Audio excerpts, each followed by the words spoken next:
Señor, en esta mañana te damos gracias. Y te damos gracias, Dios, por el ministerio de tu palabra. Porque, Señor, en este lugar hemos estado compartiendo tu palabra. Y en este lugar estamos, Señor, creyendo que tú estás conversando y hablando con cada uno de nosotros a través de esa palabra. En esta mañana nos disponemos, Dios, a escuchar. Y oramos para que tanto el que habla como el que escucha seamos instrumentos de tu Espíritu Santo, y que tu palabra cumpla el propósito para la que tú le has enviado a este lugar, a mi vida hoy. Gracias en el nombre de Jesús. Amén. Pueden sentarse. Antes de compartir la palabra o de leer la escritura, yo quiero darles a ustedes por lo menos 4 pequeños y grandísimos ejemplos de por qué usted no debe de sujetarse en todas las cosas a un pastor, a un cura, a un chamán, a un rabino, qué sé yo, a una autoridad espiritual. ¿Por qué no? Porque lamentablemente o dichosamente todos los que somos pastores, sacerdotes, directores espirituales de una u otra forma, dichosamente somos seres humanos. Y como seres humanos estamos sujetos precisamente a todas las situaciones a las que un ser humano está expuesto. A un ser humano le da frío, le da calor, le da pereza, le da cansancio, le da enojo, le dan tentaciones. Esto es normal, todos somos seres humanos. Y el que me diga que no tiene nada de eso, pues está muerto o no se ha dado cuenta.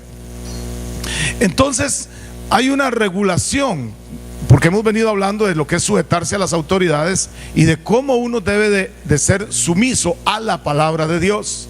Y a esto todos los cristianos tenemos que decir amén. ¿Quién no se va a querer sujetar a la palabra de Dios? Bueno, tal vez no es la pregunta. ¿Quién no se debe de sujetar a la palabra de Dios? Y todos vamos a decir un fuerte amén.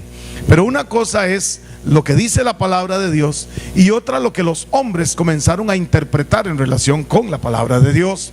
Hoy hace 8 días hablamos de los nicolaitas, de cómo ellos cambiaron una dirección horizontal, una organización horizontal por una organización vertical, y entonces nos pusieron jefes sobre otros jefes para ver quién tenía más poder y más autoridad para gobernar a la iglesia.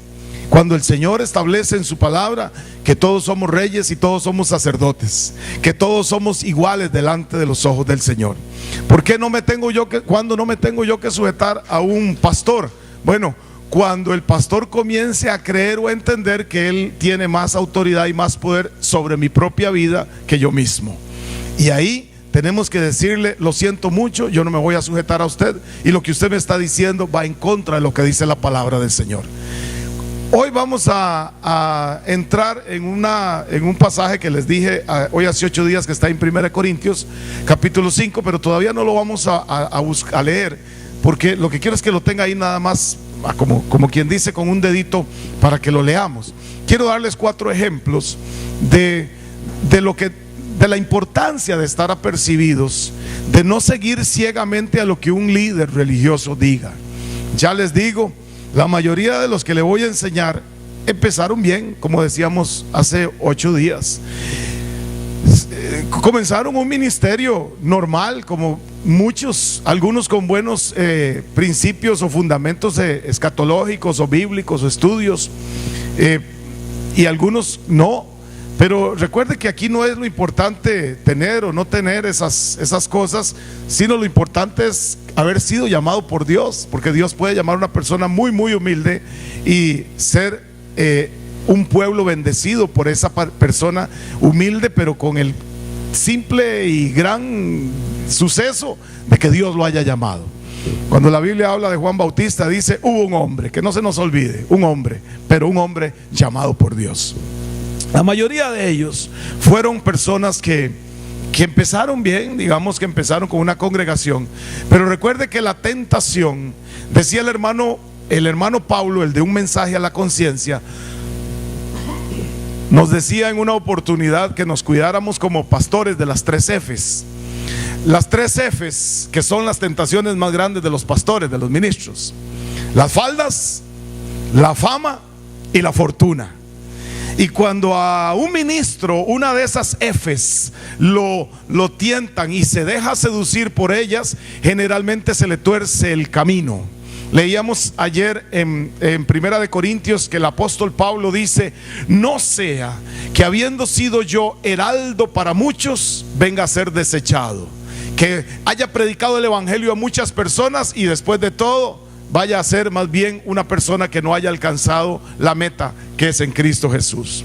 Entonces le voy a dar 4 ejemplos para que ustedes tengan ahí como una referencia. Esto lo tenía para hoy hace 8 días al final, pero se nos agotó el tiempo.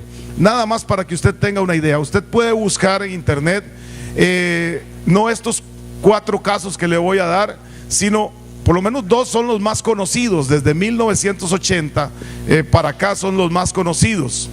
Pero hay muchísimos casos, lamentablemente, donde se ha llegado a, por culpa de obedecer a un líder espiritual ciegamente, se ha llegado a las consecuencias más trágicas, más terribles: suicidios masivos. Y quiero nada más enseñarles estos 4 artistas que lamentablemente torcieron el camino, y les voy a dar datos de cuánta gente murió. Hermanos, tal vez hoy en muchos lugares la gente no esté muriendo, pero sí hoy, por culpa de seguir ciegamente a lo que un hombre dice, muchas personas se están quedando sin dinero, sin patrimonio, sin familia, sin libertad. Eso es terrible. Eso es terrible. Personas que viven en grupos sectarios que ya ni siquiera pueden conversar con otras personas porque el líder no se los permite. Ahí usted no tiene por qué hacerle caso a un líder espiritual. Primer hombre que vamos a ver: este señor en 1978, se llama James Warren Jim Jones. Ahí me disculpa el inglés, los gringos. Pero este señor que nació el 13 de mayo de 1931, él es fundador y líder de una secta que se llamó el Templo del Pueblo, famosa por el suicidio colectivo. El 18 de noviembre de 1978 hizo que murieran por lo que él los indujo a hacer. 912 personas se quitaron la vida porque él los comenzó a inducir a que hicieran cometieran esta terrible decisión. Entre ellos una gran cantidad de niños, 300 niños fueron asesinados ese día, y ese día todos fueron envenenados con una sustancia que se llama cianuro. Y todos estaban creyendo que estaban haciendo la voluntad de Dios, porque estaban siguiendo a un hombre que les estaba diciendo que él era el que decía lo que Dios lo que Dios quería que ellos hicieran. Este señor comenzó allá en los años 50, en Indiana, por cierto, comenzó su ministerio.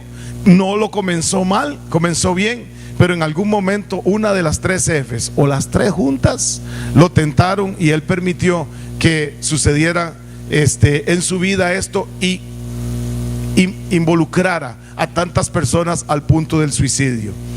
David Koresh y los davidianos se conocieron como él fue el líder de esta secta religiosa. Ellos lo consideraban el profeta final. A este hombre eran las que las mamás le entregaban a sus niñas de 13 y 14 años, y ellas creían que le estaban haciendo un gran favor a Dios, porque él tomaba a esas niñas imagínense, una niña de 13, 14 años como mujeres de él, y tenía un harem de niñas, y las mamás eran las mujeres más felices de la tierra, porque le estaban entregando. Imagínense hasta dónde puede llegar el lavado de cerebro de una persona, y hasta dónde puede llegar un pueblo ciegamente creyéndole las palabras mentirosas a un hombre que se está aprovechando de ellos. ¿Cuándo no tenemos que obedecer a los pastores y cuándo no tenemos que obedecer a los líderes? Bueno, precisamente lo que estábamos hablando hoy hace 8 días, porque esta es la parte final de hoy hace 8 días, cuando ellos crean que están hablando en nombre de Dios. No sé cuántos entraron al link que pusimos en la página de Facebook de la iglesia. Ahí hay un programa de 1 hora de unas situaciones que se han estado dando en Puerto Rico y en Chile específicamente, para que le eche una repasadita de cómo gente empieza bien y terminan prácticamente destruyendo a las personas. Y la terrible consecuencia, que la gente deja de creer en Dios, que la gente deja de tener fe, que la gente comienza a ver a la iglesia cristiana como un enemigo dentro de la comunidad, cuando nosotros, dice la escritura, como cristianos y como hijos de Dios, somos luz en medio de las tinieblas. Somos la sal que condimenta esta tierra. Somos la respuesta para que los problemas sociales, para que los problemas espirituales puedan ser solucionados, y que se nos vea a nosotros como gente de trabajo, como gente de empuje, como gente de testimonio, como gente de Dios, que hace el bien, que predica la palabra. Pero mire lo que pasa con estas situaciones. Se comienza a ver toda organización religiosa como un enemigo de la sociedad. Y la consecuente secularización que hoy tenemos, la cantidad de gente que no quiere nada con ningún tipo de religión, con ningún tipo de Dios, y que se están confesando ateos simple y sencillamente por el mal testimonio que han venido a dar algunas pocas personas. Pero lamentablemente, usted sabe, lo más malo siempre tiene más fama que lo bueno. Amén. Bueno, les voy a contar. Este señor terminó con 54 adultos y 21 niños. Fueron encontrados muertos. Si usted estudia un poquito la historia de él, se va a encontrar algunos complots ahí y que todavía están en cuestión, ¿verdad? Pero bueno, él cerró las puertas del granero donde ellos estaban allá en Waco, Texas, y al final apareció él él muerto con 54 adultos y 21 niños. Este señor Joseph, no me pregunte cómo se pronuncia el apellido, fue líder de una secta del movimiento de restauración de los 10 mandamientos en Uganda. Bajo el liderazgo de este señor, en el 17 de marzo del año 2000, 800 personas protagonizaron uno de los mayores suicidios masivos, colectivos, rituales de la historia contemporánea. Se refugiaron en la iglesia, cerraron las puertas con llave, se rociaron gasolina para prenderse fuego después. Hermanos, 500 personas murieron carbonizadas. ¿Qué tiene la gente en la cabeza que un hombre los envuelva al punto de hacer algo así? Y mire, mamás, papás, rociándole la gasolina a los hijos, porque el siervo dijo que esta es la forma de que vamos a ser redimidos. Yo decía hoy hace 8 días, yo espero que ninguno de ustedes ningún día caiga en una doctrina de error, pero creo que no vamos a tener excusa, porque al menos nosotros estamos siendo apercibidos a través de la palabra. Mi hermano, ahí usted no tiene que obedecer a su pastor, y su pastor no es una persona que no se pueda tocar. Tiene la necesidad y la obligación usted de diferir, de disentir, de confrontar con respeto cualquiera de las ideas que a usted no le parece que se den dentro de la congregación. Y por último, este señor, sacerdote católico, en el 2006, nada más y nada menos, en un acto satánico, un ritual satánico, mató a una monjita, la golpeó, la estranguló, la apuñaló 31 veces y cadena perpetua por ese salvaje asesinato y siguiendo rituales satánicos. Un cura, para que no digan solamente que los pastores, ¿verdad? ¿Y cuántos se han aprovechado de los niños, de las niñas, de las mujeres, de los indefensos, de los dineros, y le han hecho creer a la gente que tienen que vender lo que tienen? Aquí cerquita tenemos casos de gente que obligó a los demás a vender fincas, casas. Aquí cerquita nomás tuvimos hace unos años un testimonio de un pastor que enredó a la iglesia con una herencia, y le dijo a toda la congregación, le dijo que iban a recibir una herencia en Inglaterra de un viejillo que se murió hace muchos años y que tenía un montonón de plata. Y le preguntó a la gente los apellidos. Usted califica. ¿Usted qué apellido es Castro? Usted entra también. ¿Usted qué es Sequeira? Usted entra también. ¿Usted qué es Anchía? Anchía también. Necesito que venda la casa porque vamos a pelear. Eso dijo. Vamos a pelear en Inglaterra. Pero necesito ir a Inglaterra.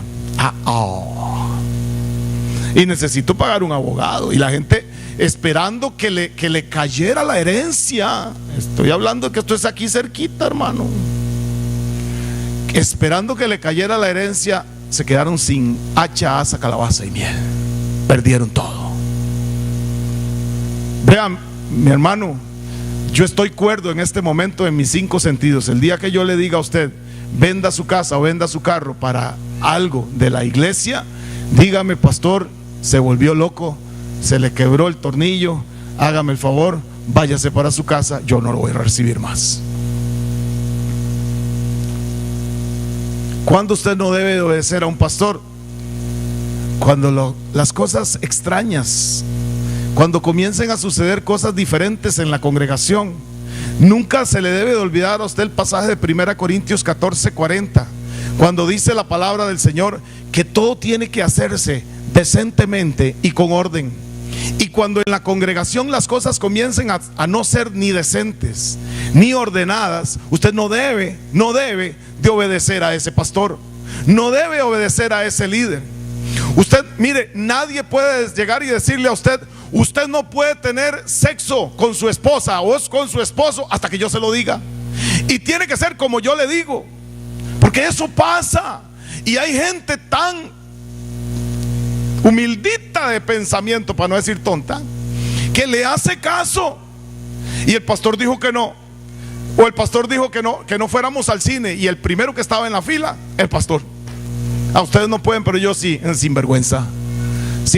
O aquel otro que le decía a la iglesia, no pueden planificar.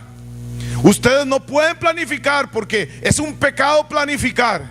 Y resulta que él tenía 7 chiquitas, así como una marimba. Chita, chita, chita, chita, chita, chita, chita, chita, chita, chita, chita y chita. Ajá. Y le decía a la iglesia, no se puede planificar. Sinvergüenza. Lo que es bueno para el ganso es bueno para la gansa también. Amén. Y el 8º, un chito. Milagro. Un chito. ¿Cuál es el milagro? De que se secó la mata. Porque no tuvieron más. Si era pecado planificar. Pero es muy fácil decirle a la iglesia, planifique. Que no planifique y usted sigue haciendo las cosas. Es muy fácil para un pastor decirle a la iglesia que diezme y él no está diezmando. Es muy fácil decirle a un pastor, a una iglesia, que ore y él no está orando. Y siga. Amén. Entonces usted no debe sujetarse a alguien que se salga del orden y de la decencia. Y quiero decirle, recordarle y recalcarle especialmente a los mismos pastores. Y esto no es porque los pastores sean más que nadie, porque ya lo hablamos la semana pasada. Esto es porque tenemos una mayor responsabilidad delante de Dios. Pero todos los que estamos aquí, casados y casadas, el primer ministerio de nosotros no es la iglesia. El primer ministerio de nosotros es la familia. Y si usted descuida a su familia por meterse en la iglesia, usted está haciendo las cosas en contra de lo que Dios dice en su palabra. Y si usted está desabasteciendo su casa por abastecer o por satisfacer las necesidades, mire, egoístas de un hombre o de una congregación, usted está haciendo las cosas en contra de lo que dice la palabra del Señor. Primero, Dios. Segundo, su casa. Y usted debe de ser un buen proveedor para su casa. Y luego, la iglesia. ¿Cuántos todavía están conmigo aquí? Ahora sí, abra su Biblia en 1 Corintios capítulo 5, verso 1.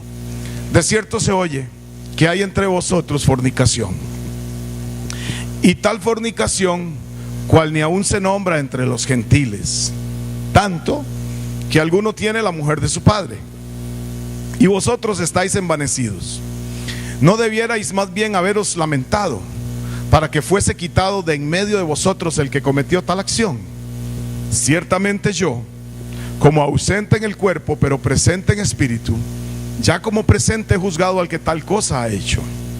En el nombre de nuestro Señor Jesucristo, reunidos vosotros y mi espíritu con el poder de nuestro Señor Jesucristo, dice, el tal sea entregado a Satanás para destrucción de la carne, a fin de que el espíritu sea salvo en el día del Señor Jesús.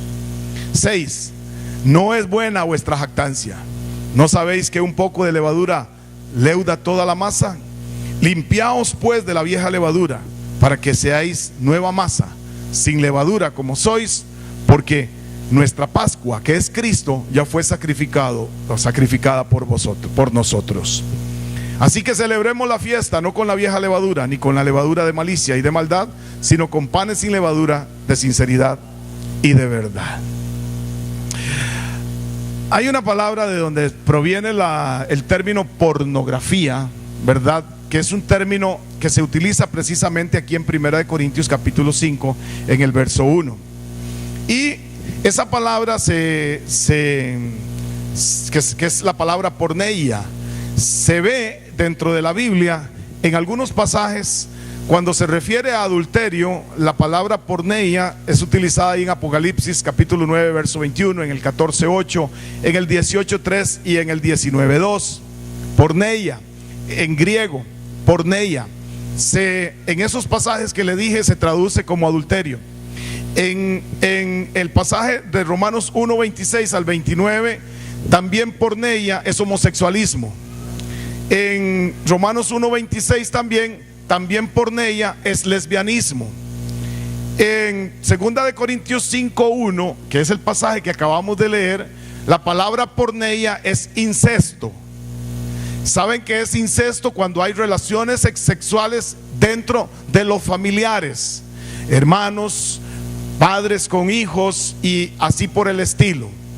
Hay una prohibición tremenda dentro de la palabra del Señor para que usted nunca descubra la desnudez de su padre.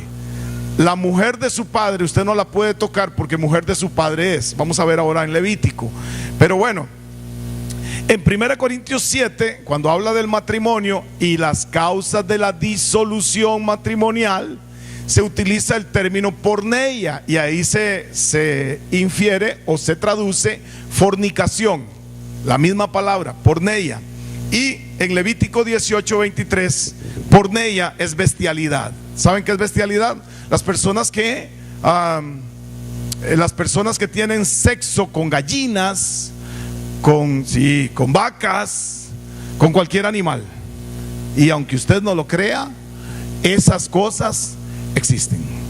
Ok, ese es el término porneia. Porneia es el término fornicación de la antigua palabra griega porneia. En términos generales se refiere a toda actividad sexual fuera del matrimonio, incluyendo la homosexualidad o el lesbianismo. Originalmente porneia solo se refería a cuando la gente iba con prostitutas, originalmente. Pero antes de los tiempos del Antiguo Testamento, la comunidad judía usaba la palabra para referirse a cualquier sexo extramarital, incluyendo la homosexualidad. Este es el sentido que se le da en el Nuevo Testamento. Porneia aparece con frecuencia, en primer lugar, en las listas de pecados. El Nuevo Testamento, Romanos, dice que no porque los primeros cristianos tuvieran, un desliz, que tuvieran un resbaloncito, ¿verdad?, relacionado con el sexo, sino que en vez de eso es porque el área del sexo era uno de los lugares más dramáticos donde la ética de la cultura griega chocaba con la ética de Jesús. Los griegos tenían inclusive para que usted se asombre, los griegos, los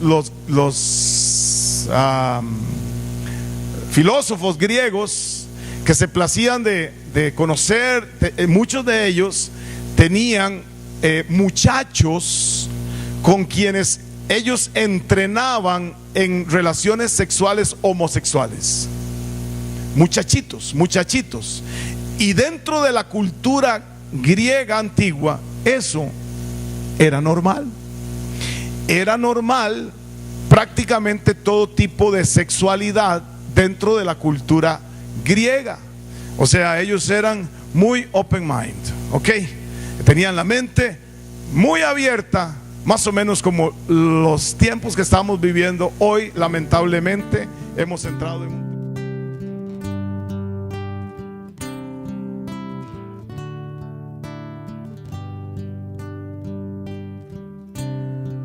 Cuando